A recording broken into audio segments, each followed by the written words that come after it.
좋아요와 구독하기는 보시의 공덕입니다. 관세음보살의 구원. 절망의 끝에 선 한 어머니.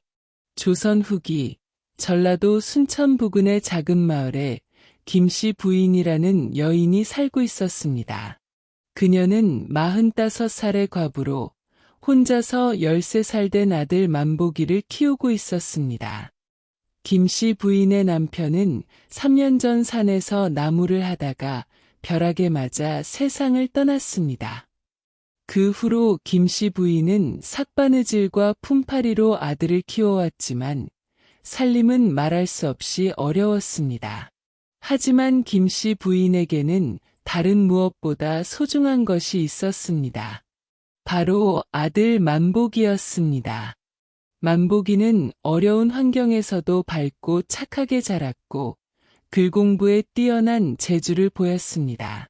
어머니, 저는 꼭 과거에 급제해서 어머니를 편안하게 해드릴 거예요. 만보기의 이런 말은 김씨 부인에게 살아갈 희망이었습니다. 아무리 힘들어도 아들만 잘 키우면 된다고 생각하며 하루하루를 버텨왔습니다. 그러던 어느 여름날, 마을에 전염병이 돌기 시작했습니다. 콜레라였습니다. 하루가 멀다 하고 사람들이 죽어갔고 마을 전체가 공포에 휩싸였습니다. 김씨 부인은 아들을 지키기 위해 온갖 노력을 다했습니다. 깨끗한 물만 끓여 먹이고 외출도 금지시켰습니다.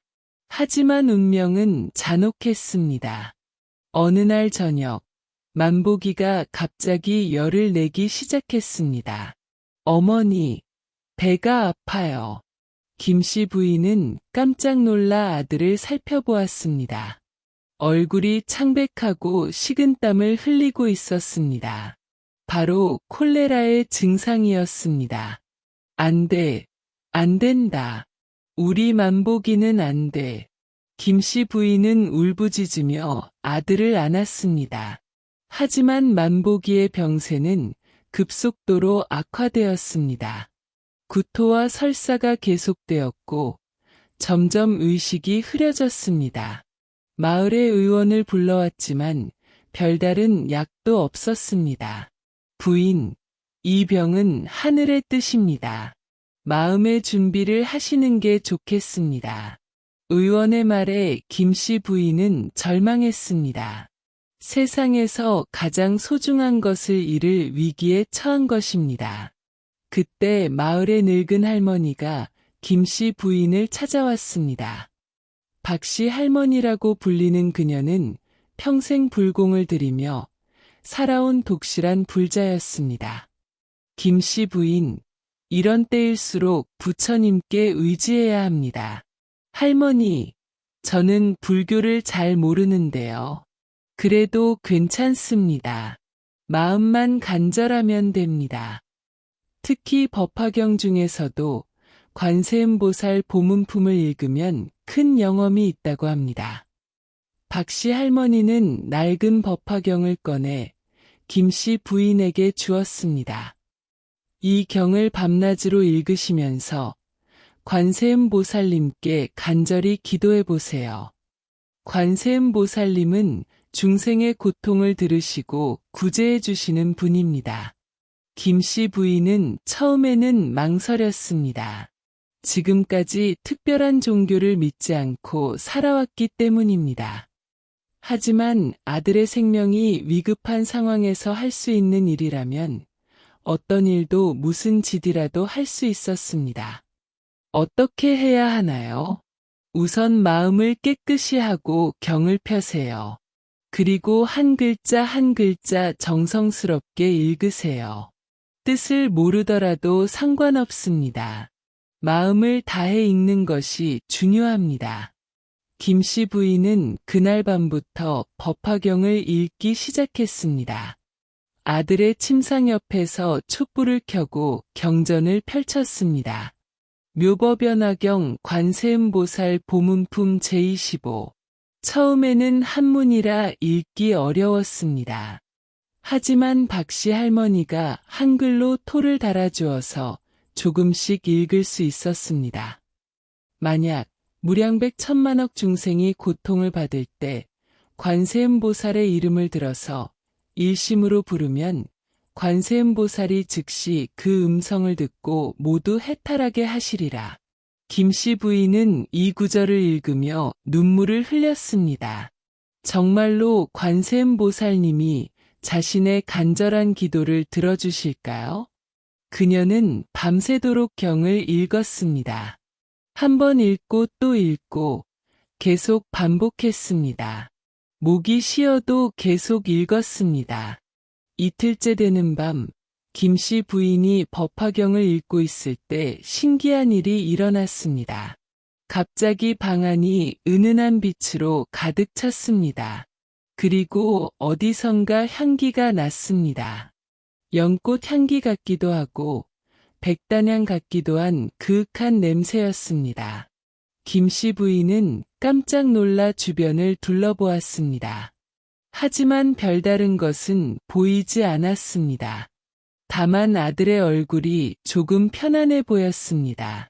혹시 관세음보살님께서 오신 건가? 김씨 부인은 더욱 간절히 기도했습니다. 관세음보살님, 제발 우리 만보기를 살려주세요. 이 아이만은 꼭 살려주세요.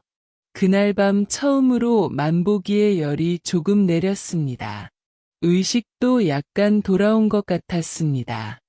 김씨 부인이 법화경을 읽는다는 소문이 마을에 퍼졌습니다. 반응은 엇갈렸습니다. 미친 것 아냐. 시간도 없는데 지금 이 상황에 경을 읽는다고 병이 났나? 차라리 그 시간에 약이라도 구하지. 하지만 독실한 불자들은 김씨 부인을 격려했습니다. 잘하고 있어요. 부처님께서 분명 도와주실 거예요. 법화경은 정말 영험한 경전이에요. 포기하지 마세요. 김씨 부인은 사람들의 시선에 상관없이 계속 경을 읽었습니다. 아들만 살릴 수 있다면 무엇이든 할 각오였습니다. 일주일째 되는 밤, 김씨 부인에게 놀라운 일이 일어났습니다. 법화경을 읽고 있는데 갑자기 방 안에 아름다운 여인이 나타난 것입니다. 그 여인은 흰옷을 입고 있었고 손에는 정병을 들고 있었습니다. 얼굴은 자비롭고 온화했으며 온몸에서 부드러운 광명이 뿜어져 나왔습니다. 김씨 부인은 즉시 알 수 있었습니다. 관세음보살님이었습니다. 김씨 부인이여. 관세음보살님이 부드럽게 불렀습니다. 네, 관세음보살님. 김씨 부인은 무릎을 꿇고 절을 했습니다. 너의 간절한 마음을 알고 있다. 일주일 동안 밤낮으로 법화경을 읽으며 기도하는 정성을 보았다. 보살님, 제발 우리 아이만은 살려주세요. 이 아이 없이는 저는 살 수 없어요. 김씨 부인은 눈물을 흘리며 애원했습니다. 관세음보살님은 정병에서 감로수를 따라 만보기의 입에 넣어주었습니다. 이 아이는 살 것이다. 하지만 너에게는 더 큰 시련이 기다리고 있다. 그때에도 지금처럼 법화경에 의지하여라. 어떤 시련인가요? 지금은 말할 수 없다. 하지만 기억하여라. 법화경의 공덕은 무량하며 관세음보살의 자비는 끝이 없다는 것을. 관세음보살님의 모습이 서서히 사라졌습니다. 하지만 방 안에는 여전히 향기가 가득했습니다. 다음 날 아침, 기적이 일어났습니다. 만보기가 눈을 뜨고 어머니를 불렀습니다. 어머니, 만보가 정신이 들었구나. 김씨 부인은 기쁨의 눈물을 흘렸습니다. 아들의 열은 완전히 내렸고 얼굴에도 생기가 돌았습니다. 며칠 후 만보기는 완전히 회복되었습니다. 마을 사람들은 모두 놀랐습니다. 콜레라에 걸린 사람이 회복되는 경우는 거의 없었기 때문입니다. 정말 신기하네. 법화경의 힘인가? 김씨 부인의 정성이 하늘에 닿은 거야. 김씨 부인은 관세음 보살님께 깊이 감사드렸습니다. 그리고 매일 법화경을 읽는 것을 일과로 삼았습니다. 만보기가 회복된 지 1년이 지났습니다. 아들은 더욱 건강하게 자랐고 학문에도 더욱 정진했습니다. 김씨 부인은 행복했습니다. 하지만 관세음 보살님의 말씀이 마음에 걸렸습니다. 더 큰 시련이 기다리고 있다는 말씀이었습니다. 그런데 어느 날 정말로 큰 일이 벌어졌습니다. 만보기가 갑자기 눈이 보이지 않는다고 하는 것이었습니다. 어머니, 갑자기 앞이 안 보여요. 뭐라고? 어떻게 된 거니? 김씨 부인은 깜짝 놀라 아들을 살펴보았습니다. 하지만 겉으로 보기에는 아무 이상이 없었습니다. 다만 아들이 아무것도 보지 못할 뿐이었습니다. 의원을 불러왔지만 원인을 알 수 없었습니다. 특별한 외상도 없고 눈에 이상도 없는데 갑자기 실명하는 경우는 처음 봅니다. 김씨 부인은 관세음 보살님의 말씀을 떠올렸습니다. 이것이 그때 말씀하신 더 큰 시련인 것 같았습니다. 그렇다면 이번에도 법화경에 의지해야겠구나.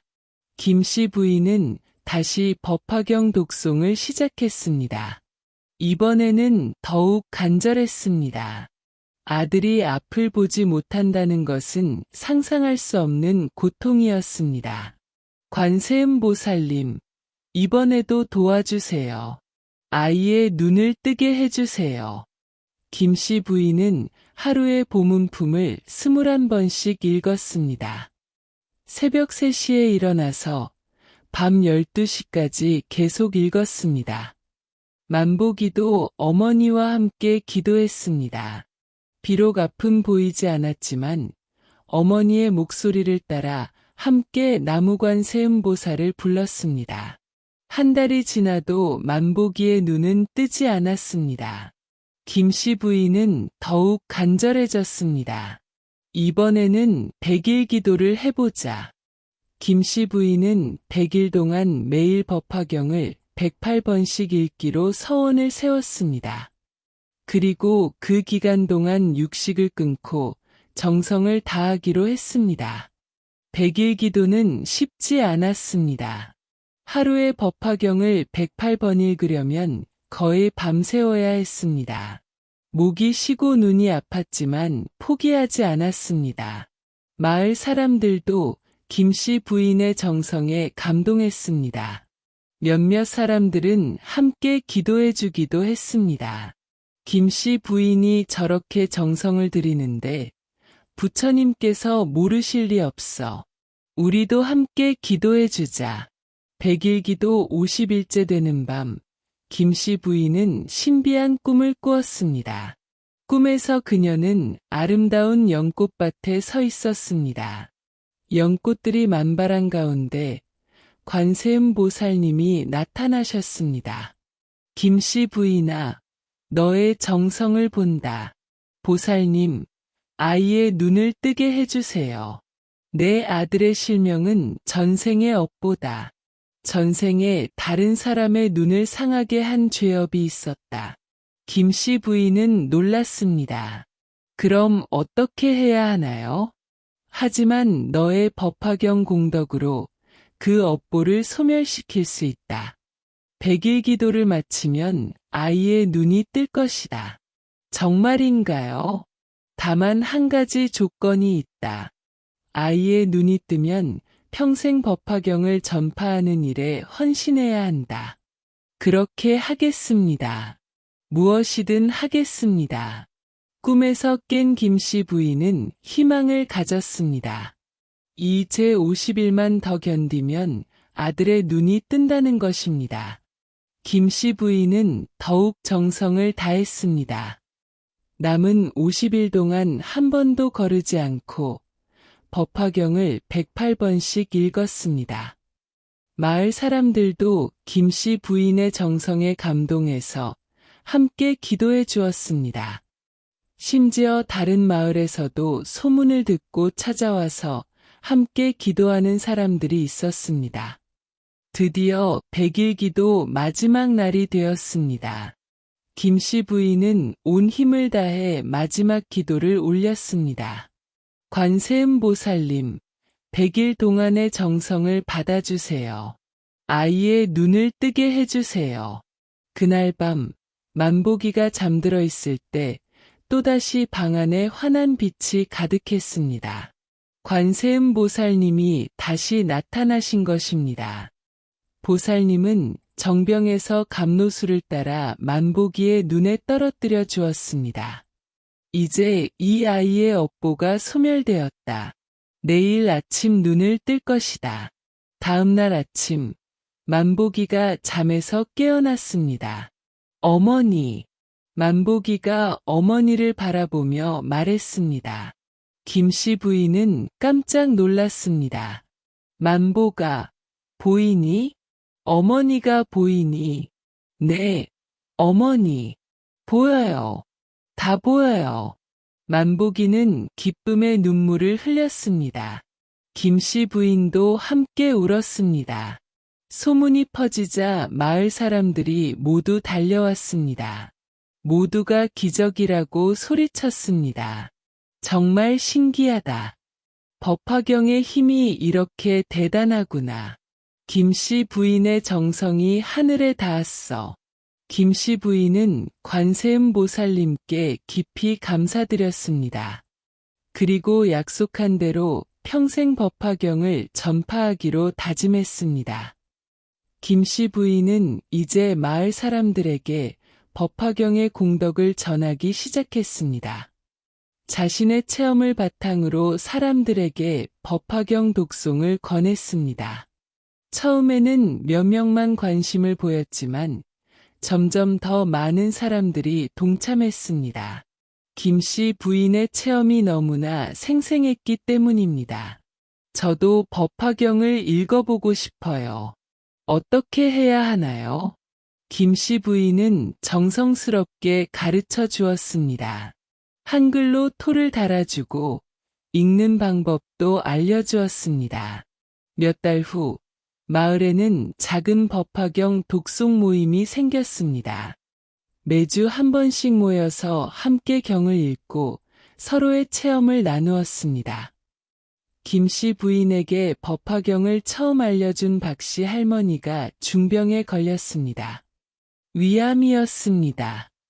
의원은 손을 들었습니다. 이제 며칠 못 사실 것 같습니다. 하지만 김씨 부인은 포기하지 않았습니다. 법화경 모임 사람들과 함께 박씨 할머니를 위해 기도하기 시작했습니다. 할머니께서 저에게 법화경을 알려주셨습니다. 이번에는 제가 할머니를 위해 기도할 차례입니다. 김씨 부인은 매일 할머니 곁에서 법화경을 읽어드렸습니다. 다른 사람들도 번갈아 가며 독송을 계속했습니다. 한 달 후 놀라운 일이 일어났습니다. 박씨 할머니의 병이 나아지기 시작한 것입니다. 이상하네. 위암이 줄어들고 있어. 의원도 놀랐습니다. 할머니는 서서히 회복되어 1년을 더 건강하게 사셨습니다. 마을의 최 씨는 장사를 하는 사람이었는데 연이은 사업 실패로 큰 빚을 지고 있었습니다. 가족들이 흩어질 위기에 처했습니다. 김씨 부인의 권유로 최 씨도 법화경을 읽기 시작했습니다. 처음에는 반신반의했지만 다른 사람들의 체험을 듣고 시작한 것입니다. 정말 효과가 있을까요? 마음을 비우고 정성껏 읽어보세요. 관세음 보살님께서 도와주실 거예요. 최 씨는 매일 새벽 3시에 일어나서 법화경을 읽었습니다. 3개월을 계속했습니다. 그런데 정말 신기한 일이 일어났습니다.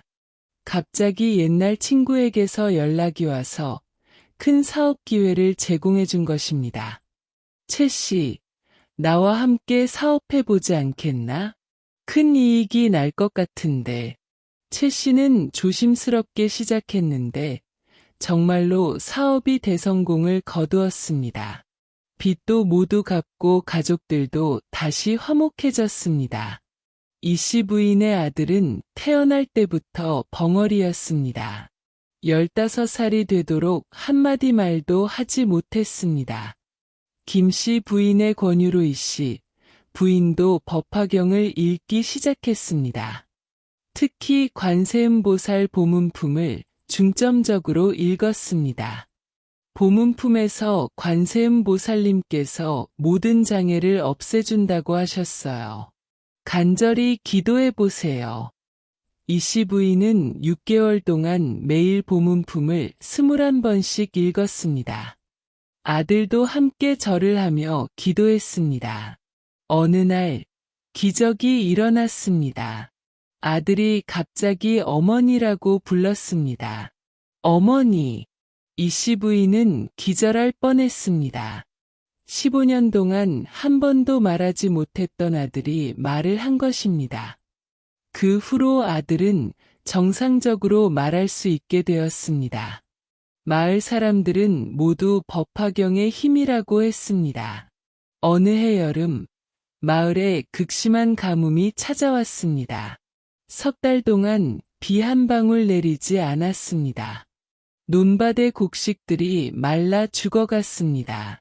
마을 사람들은 걱정했습니다. 이러다가 모두 굶어 죽겠어. 어떻게 해야 하나. 그때 김 씨 부인이 제안했습니다. 모두 함께 법화경을 읽으며 기우제를 지내봅시다. 관세음보살님께서 도와주실 거예요. 마을 사람들이 모두 모여서 3일 동안 밤낮으로 법화경을 읽었습니다. 특히 보문품을 중점적으로 읽었습니다. 셋째 날 저녁, 갑자기 하늘에 구름이 몰려들었습니다. 그리고 단비가 내리기 시작했습니다. 비다. 비가 온다. 사람들은 모두 기뻐했습니다. 비는 이틀 동안 충분히 내려서 가뭄을 완전히 해결해 주었습니다. 이런 일들이 계속 일어나자 법화경 모임이 점점 커졌습니다.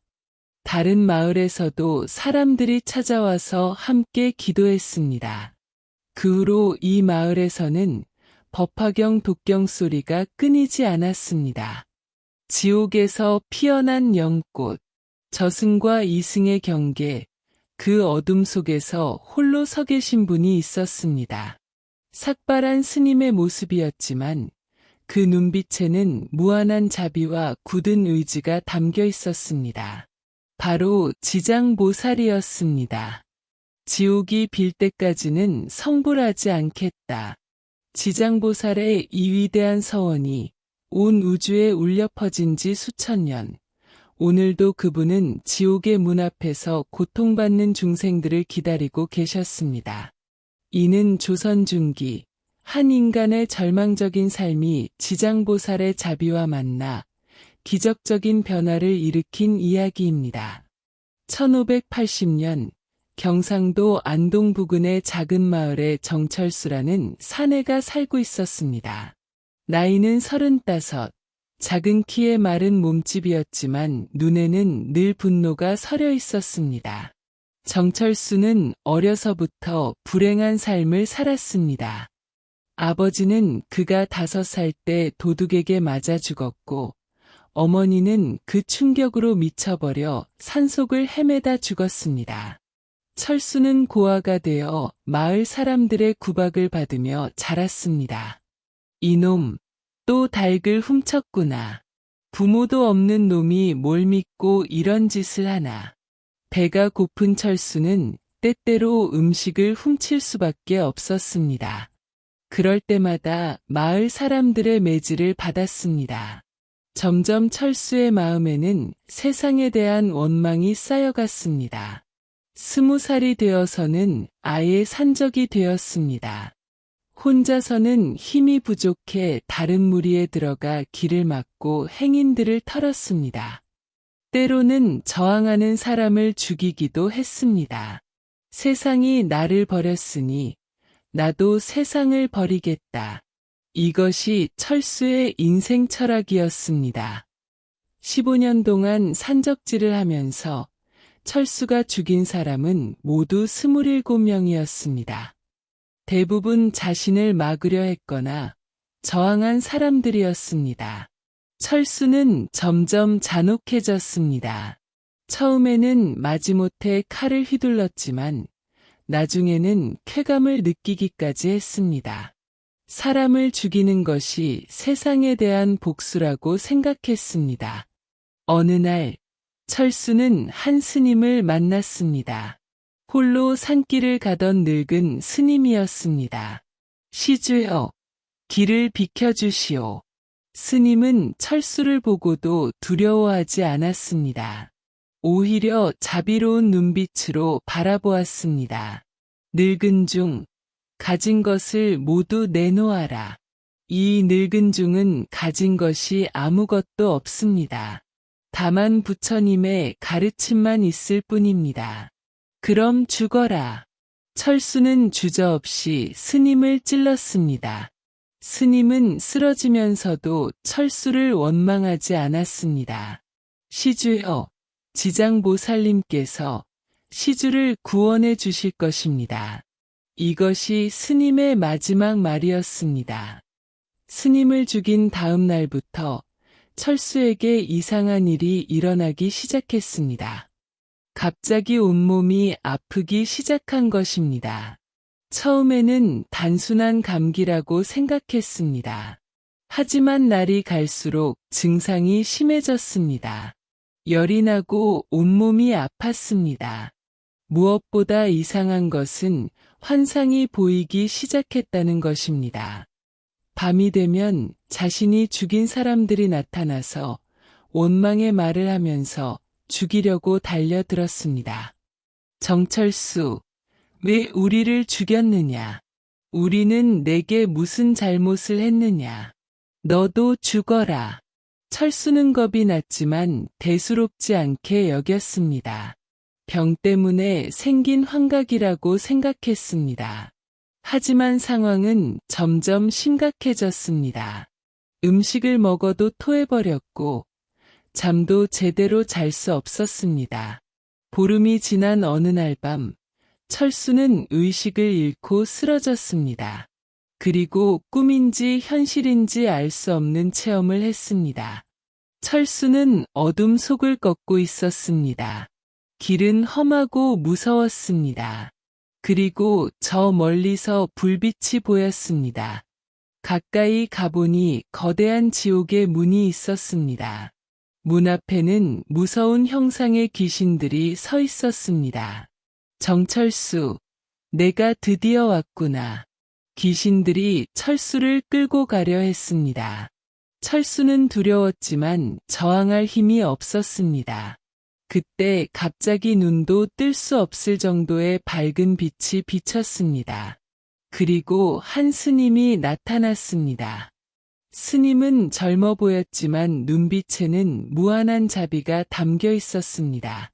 잠깐, 이 사람은 아직 때가 아니다. 스님이 말하자 귀신들이 주춤했습니다.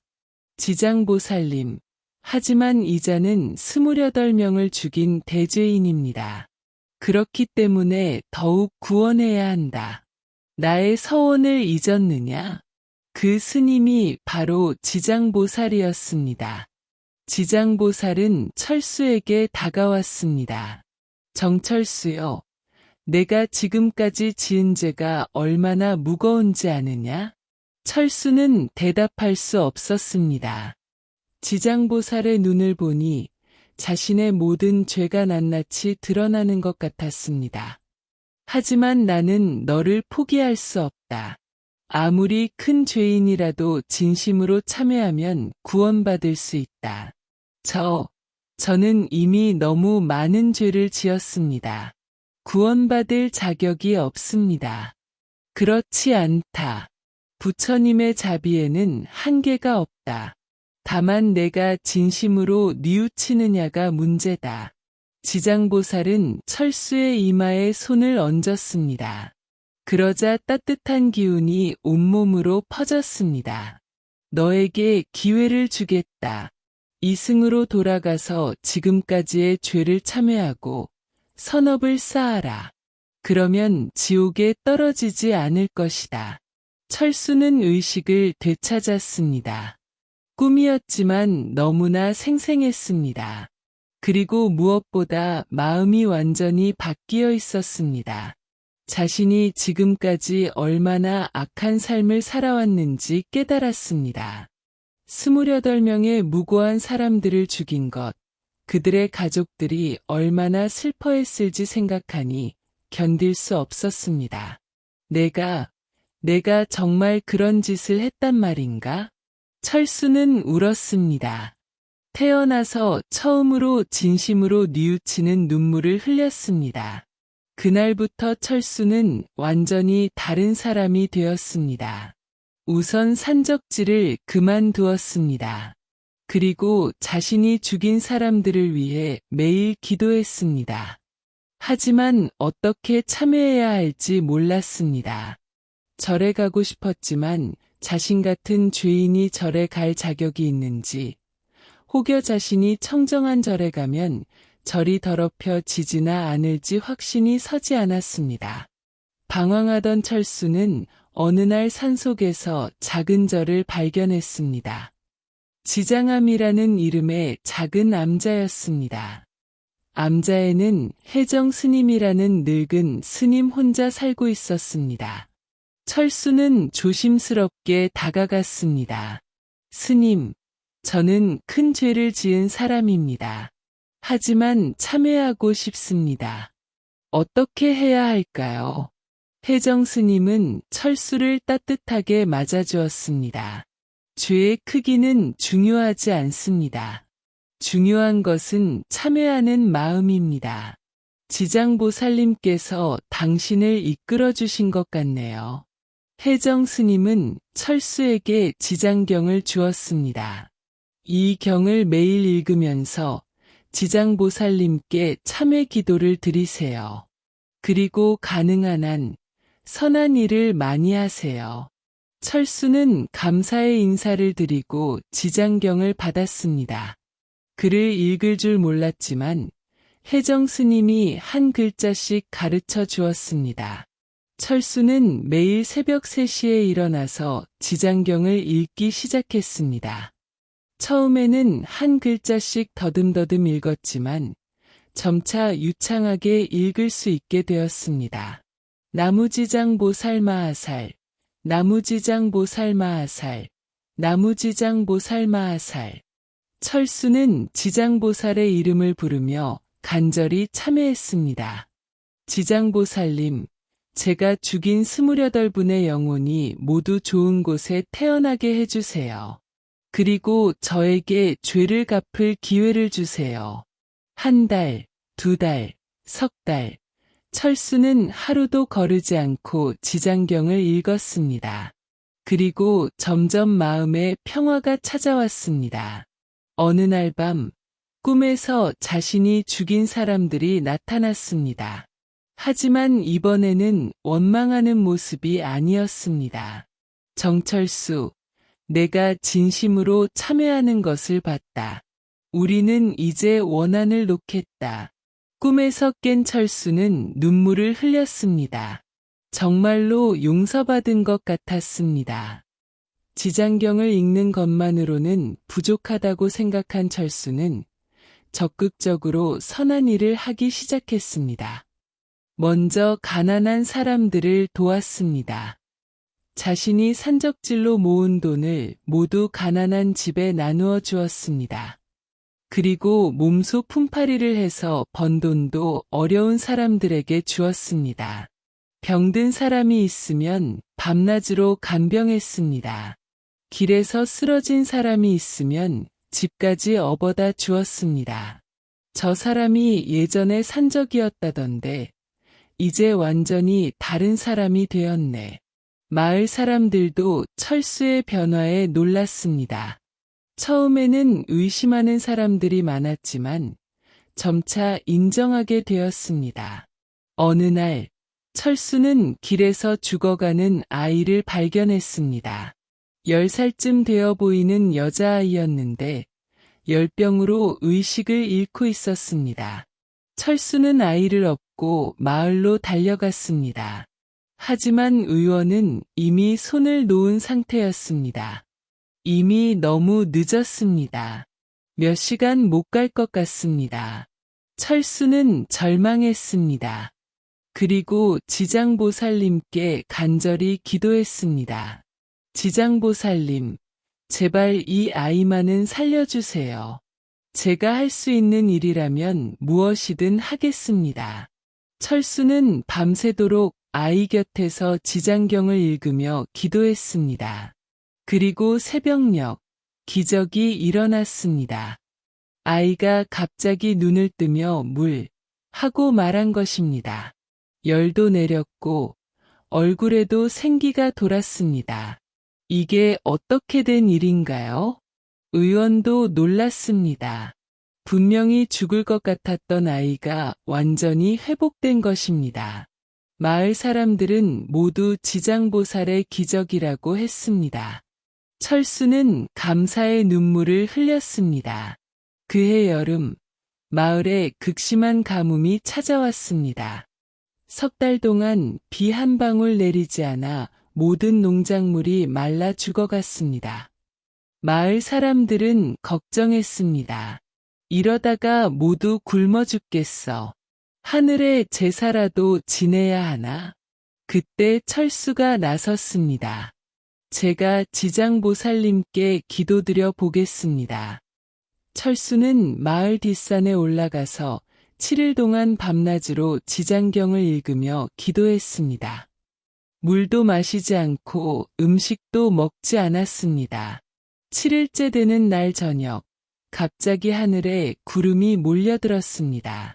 그리고 단비가 내리기 시작했습니다. 비다. 비가 온다. 마을 사람들은 모두 기뻐했습니다. 비는 3일 동안 충분히 내려서 가뭄을 완전히 해결해 주었습니다. 정철수 덕분이야.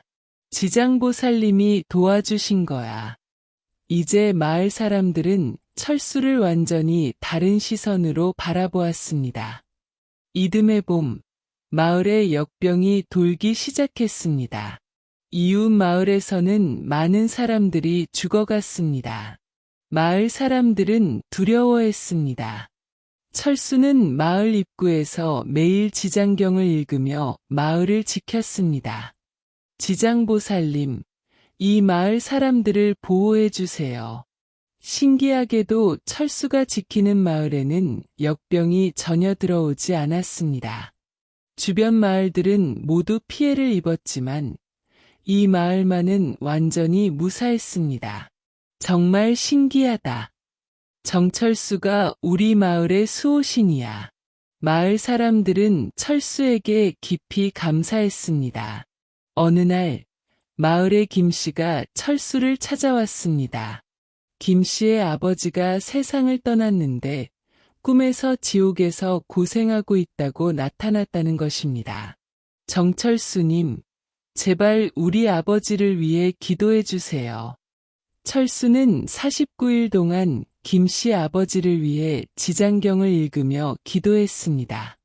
그리고 49일째 되는 날 밤, 김씨가 꿈을 꾸었습니다.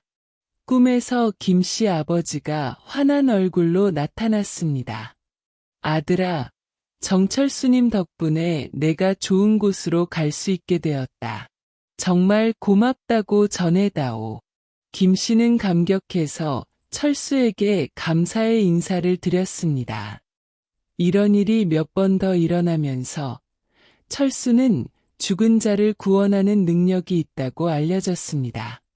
철수가 지장경을 읽기 시작한 지 3년이 되던 해 놀라운 일이 일어났습니다.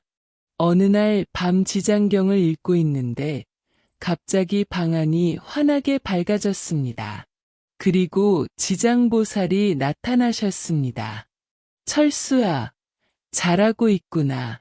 철수는 감격해서 엎드려 절했습니다. 보살님, 모든 것이 보살님 덕분입니다. 아니다. 너의 진정한 참회와 정진 덕분이다. 이제 너는 완전히 새로운 사람이 되었다. 지장보살은 철수의 이마에 손을 얹었습니다. 너에게 특별한 능력을 주겠다. 앞으로 많은 중생들을 구제하는 일을 하게 될 것이다. 그날 이후 철수는 정말로 특별한 능력을 갖게 되었습니다. 병든 사람을 낫게 하고 죽은 자를 천도하며 사람들의 마음을 위로하는 능력이었습니다. 철수의 명성이 멀리까지 퍼지면서 전국에서 사람들이 찾아왔습니다. 철수는 더 많은 사람들을 도울 수 있도록 작은 절을 짓기로 했습니다. 마을 사람들이 모두 도와주어서 지장사라는 작은 절이 완성되었습니다. 지장보살을 모신 법당과 신도들이 머물 수 있는 요사체가 있었습니다. 철수는 정식으로 출가해서 지현 스님이 되었습니다. 그리고 지장사의 주지가 되어 많은 사람들을 도왔습니다. 매일 지장경 법회를 열어서 사람들에게 지장보살의 가르침을 전했습니다. 특히 죄를 지은 사람들에게 참회의 길을 가르쳐 주었습니다. 아무리 큰 죄를 지었어도 진심으로 뉘우치면 용서받을 수 있습니다. 지장보살님의 자비는 무한합니다. 지현 스님의 명성은 전국으로 퍼졌습니다. 특히 죄를 지은 사람들이나 영가 천도하려는 사람들이 많이 찾아왔습니다. 어떤 사람은 살인을 저질렀다가 뉘우치고 찾아왔고, 어떤 사람은 도둑질을 하다가 양심의 가책을 느끼고 찾아왔습니다. 지현 스님은 모든 사람을 따뜻하게 맞아주었습니다. 과거의 죄는 중요하지 않습니다. 중요한 것은 지금부터 어떻게 사느냐입니다. 지현 스님의 말에 많은 사람들이 위로받고 새로운 삶을 시작할 수 있었습니다. 지현 스님의 명성이 궁궐까지 전해졌습니다. 임금이 지현 스님을 궁궐로 부르셨습니다. 스님, 과인이 죽은 후에 지옥에 가지 않을 방법이 있겠습니까? 임금은 임진왜란의 책임감과 많은 백성들이 죽은 것에 대한 죄책감에 시달리고 있었습니다. 전하, 왕이라고 해서 특별한 것은 없습니다.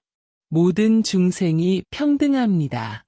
다만 진심으로 참회하고 백성을 위하는 마음을 가지시면 됩니다. 지현 스님은 임금에게도 지장경을 가르쳐 드렸습니다. 임금은 매일 지장경을 읽으며 마음의 평안을 찾을 수 있었습니다.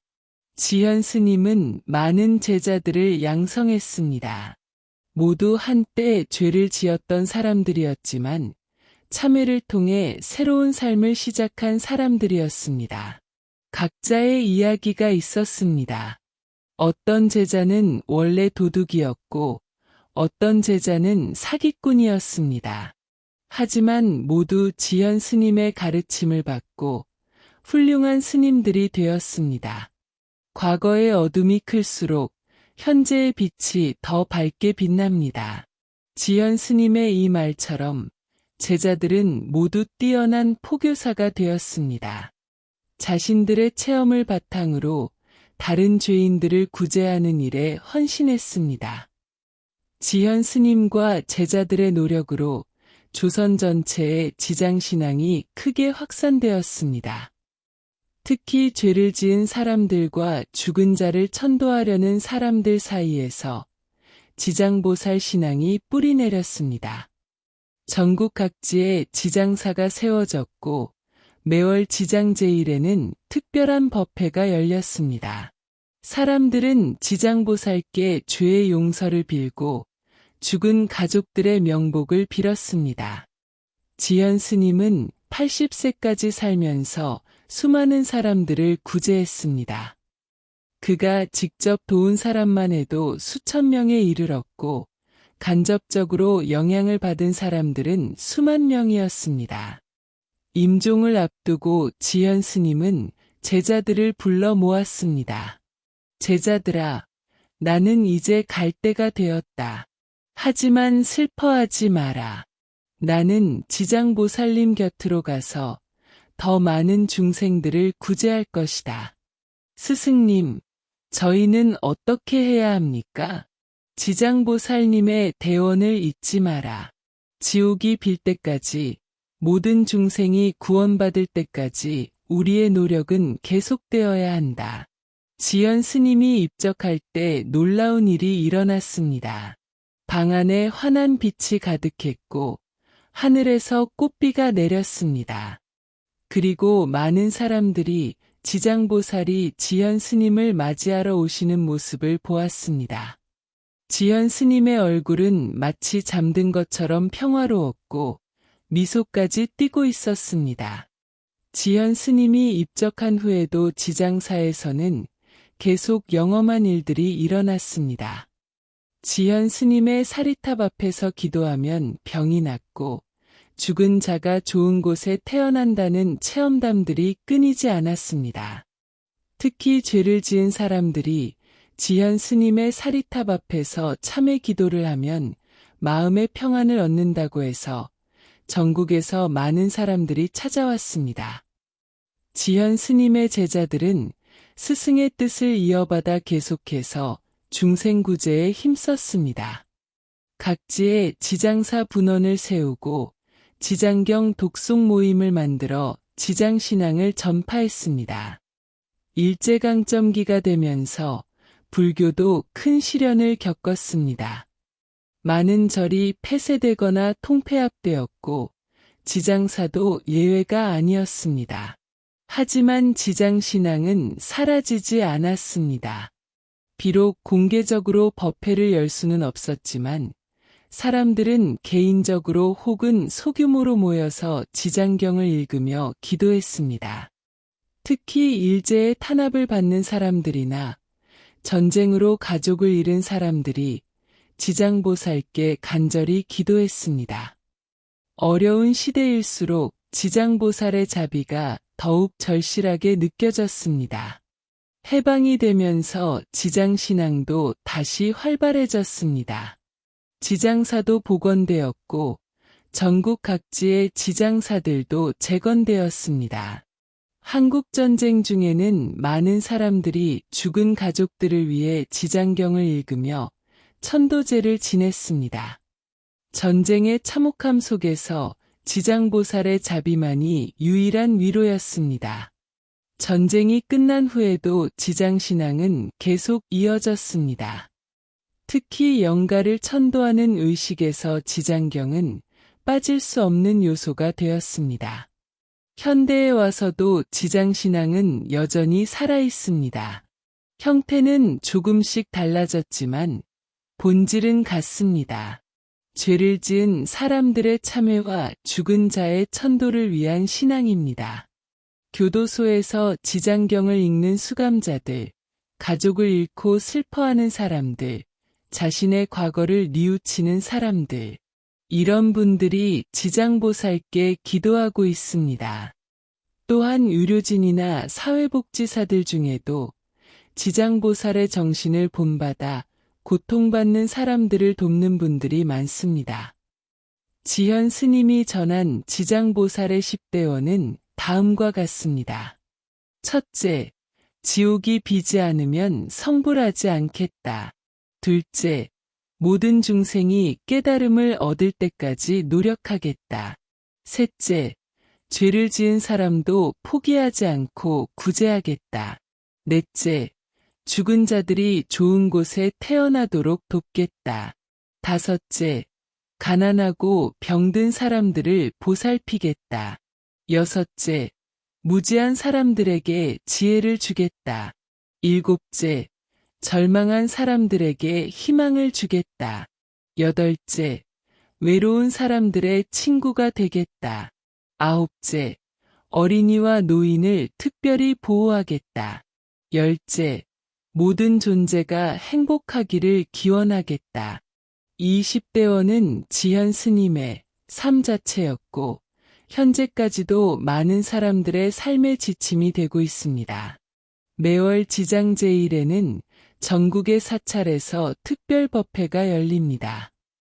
이날에는 특히 영가를 위한 천도제와 참회 기도가 중심이 됩니다. 지장제일의 의미는 다음과 같습니다. 참회의 날, 자신의 잘못을 뉘우치고 새로운 마음으로 출발하는 날, 천도의 날, 죽은 가족과 조상들의 명복을 비는 날, 자비의 날, 고통받는 모든 중생을 위해 기도하는 날, 서원의 날, 지장보살의 대원을 본받아 새로운 서원을 세우는 날, 지현 스님의 전통을 이어받은 현대적 지장경 수행법은 다음과 같습니다. 1일 수행, 매일 일정한 시간에 지장경 독송, 지장보살 명호 염송, 참회와 회향으로 마무리. 2주간 수행, 매주 지장제일의 특별기도, 죽은 가족을 위한 천도기도, 지장보살 진언 수행, 3월간 수행, 매월 지장보살 성도일의 특별정진, 49일 천도제 참여, 지장사 성지순례, 4연간 수행, 지장보살 성도일 대법회 참석, 100일기도나 1000일기도 수행, 지장보살 관련 경전 공부. 현대 사회에서 지장보살 신앙이 갖는 의미는 다음과 같습니다. 사회적 의미, 소외계층과 약자를 보호하는 정신, 범죄자의 교화와 사회복고 지원, 죽음과 상실에 대한 위로와 치유, 환경 파괴와 생명 경시, 풍조에 대한 경각심, 개인적 의미, 자신의 잘못에 대한 진정한 참회, 과거의 상처와 트라우마 치유, 죽음에 대한 불안 해소, 절망적 상황에서의 희망 발견, 영적 의미, 무조건적 자비와 용서의 체험, 생사를 초월한 영원한 생명 인식, 모든 존재와의 연결감과 책임감, 궁극적 해탈과 깨달음을 향한 정진. 현재 지현 스님이 세운 지장사는 여전히 많은 사람들이 찾는 성지가 되어 있습니다. 매년 수십만 명의 사람들이 이곳을 찾아와 기도하고 있습니다. 지장사에는 지현 스님의 사리탑과 함께 그의 일생을 담은 박물관이 있습니다. 산적에서 성인으로 변화한 그의 이야기는 많은 사람들에게 감동과 희망을 주고 있습니다.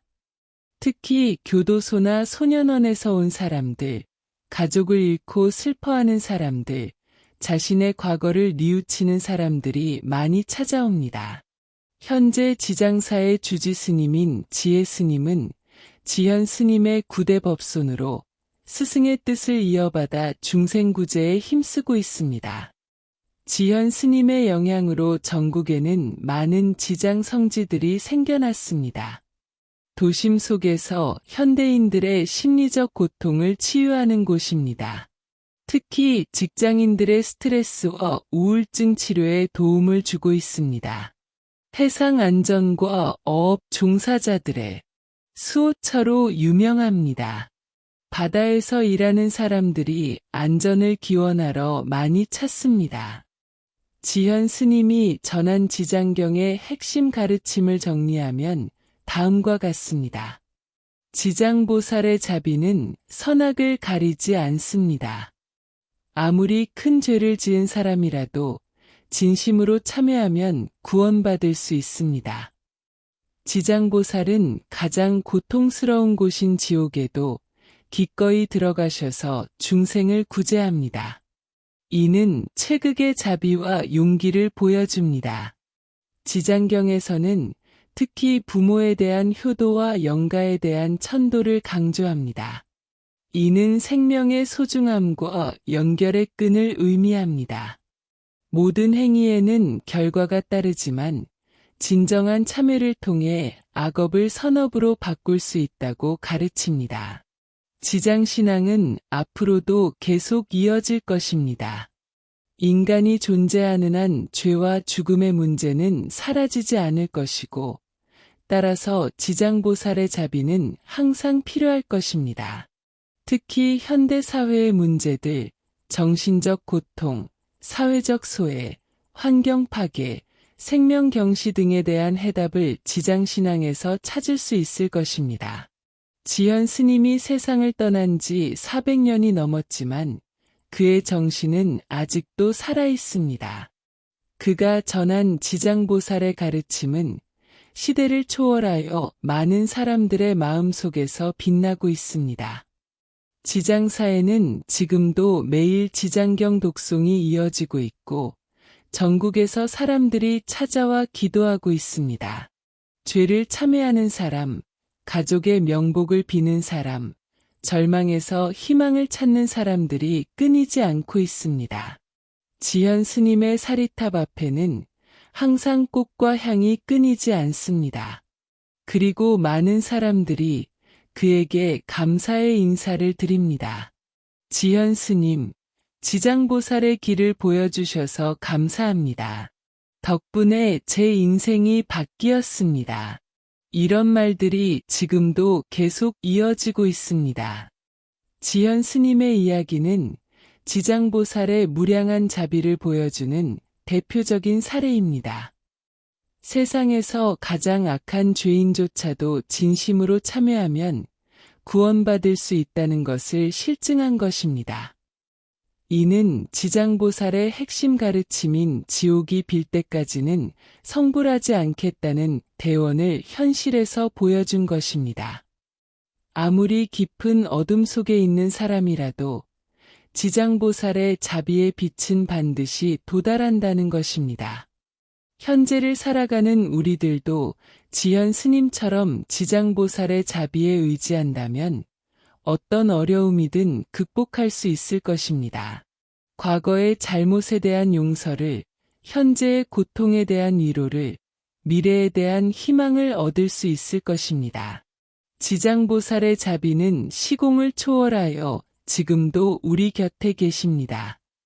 지옥 같은 현실 속에서도 연꽃처럼 아름다운 깨달음의 꽃을 피울 수 있도록 도와주시는 분입니다. 아무리 깊은 어둠 속에 있어도 절망하지 마라. 진심으로 참회하고 선한 마음을 일으키면 반드시 구원의 길이 열린다. 나는 모든 중생이 구원받을 때까지 결코 포기하지 않을 것이다. 이 메시지는 지현 스님이 살아있던 조선시대부터 지금까지, 그리고 미래 영원히 계속될 것입니다. 나무지장보살 마하살, 나무대원 지장보살, 나무대원 본존 지장보살 마하살. 지옥이 비지 않으면 성불하지 않겠다는 지장보살의 대원처럼 우리도 한 사람의 고통받는 중생도 버리지 않는 자비의 마음을 가져야 한다. 이것이 지현 스님이 우리에게 남긴 가장 큰 가르침이다. 지장사 지혜 스님의 법문 중에서 지현 스님이 생전에 사용했던 독특한 치유법들이 현재까지도 전해지고 있습니다. 이는 단순한 의학적 치료를 넘어선 영적 치유였습니다. 중병에 걸린 환자들에게 지장경을 직접 베껴 쓰게 하는 방법이었습니다. 한 글자 한 글자 정성스럽게 쓰는 과정에서 마음이 정화되고 병도 함께 나아졌습니다. 조선 중기의 기록에 따르면 불치병으로 알려진 나병 환자가 3년 동안 지장경을 사경한 결과 완전히 치유된 사례가 있었습니다. 지현 스님이 지장경을 읽으며 축복한 물을 환자에게 마시게 하는 방법입니다. 이 물을 마신 사람들은 마음의 평안을 얻었고 많은 경우 실제로 병세가 호전되었습니다. 특히 정신적 질환이나 원인을 알 수 없는 질병에 효과가 크다고 전해집니다. 환자 자신이 과거의 잘못을 진심으로 참회하게 하는 방법입니다. 병의 근본 원인이 내적 죄책감이나 원망에 있다고 보고 이를 해결함으로써 치유를 도모했습니다. 현대의 심리치료와 유사한 면이 있지만 영적 차원이 더해진 더 깊이 있는 치료법이었습니다. 지연 스님은 생전에 여러 가지 예언을 남겼는데 그 대부분이 현실로 나타났습니다. 이 나라에 큰 시련이 닥칠 것이나 백성들이 지장보살의 자비에 의지하면 견뎌낼 수 있을 것이다. 실제로 조선 후기에는 임진왜란, 정유재란, 정묘호란, 정축호란 등 연이은 전란이 있었지만 지장신앙이 깊이 뿌리내린 지역일수록 피해가 적었다고 기록되어 있습니다. 훗날 다른 나라에서 온 사람들이 이 땅을 지배할 때가 있을 것이다. 그때일수록 지장보살의 대원을 잊지 말라. 일제강점기 동안 많은 독립운동가들이 지장보살께 나라의 광복을 기원했고 실제로 여러 지장사가 독립운동의 거점 역할을 했습니다. 먼 훗날 사람들이 물질적으로는 풍요로워지지만 마음은 더욱 공허해질 것이다. 그때 지장보살의 자비가 더욱 필요할 것이다. 현대 사회의 정신적 빈곤과 우울증, 자살률 증가 등을 예견한 놀라운 예언이었습니다. 지현 스님의 이야기로 시작된 이 긴 여정은 지장보살 신앙이 단순한 종교적 믿음을 넘어서 인류의 보편적 가치를 담고 있음을 보여줍니다. 400년 전 한 죄인의 참회에서 시작된 작은 불씨가 이제는 전 세계를 밝히는 거대한 등불이 되었습니다. 이는 지장보살의 무량한 자비와 끝없는 서원의 힘을 증명하는 것입니다. 현대를 살아가는 우리들에게 지장보살 신앙이 주는 메시지는 명확합니다. 절망하지 마라. 아무리 깊은 어둠 속에 있어도 반드시 빛은 있다. 진심으로 참회하고 다른 이들을 위해 살겠다는 마음을 가지면 그 순간 구원의 길이 열린다. 지현 스님이 산적에서 성인이 된 것처럼 우리 모두에게도 그런 가능성이 열려 있습니다. 과거의 잘못이 아무리 크더라도 현재의 상황이 아무리 절망적이더라도 지장보살의 자비의 손길은 언제나 우리를 향해 뻗어져 있습니다. 이것이 바로 지장보살이 우리에게 주시는 영원한 희망의 메시지입니다. 지옥 같은 현실 속에서도 연꽃처럼 아름다운 깨달음의 꽃을 피울 수 있다는 것, 그리고 그 꽃향기가 온 세상을 향기롭게 만들 수 있다는 것입니다. 나무지장보살 마하살, 나무지장보살 마하살, 나무지장보살 마하살. 지현 스님의 서원처럼 우리도 모든 중생이 구원받을 때까지 포기하지 않고 자비의 길을 걸어가야 할 것입니다. 그것이 21세기를 살아가는 우리에게 주어진 사명이자 축복입니다.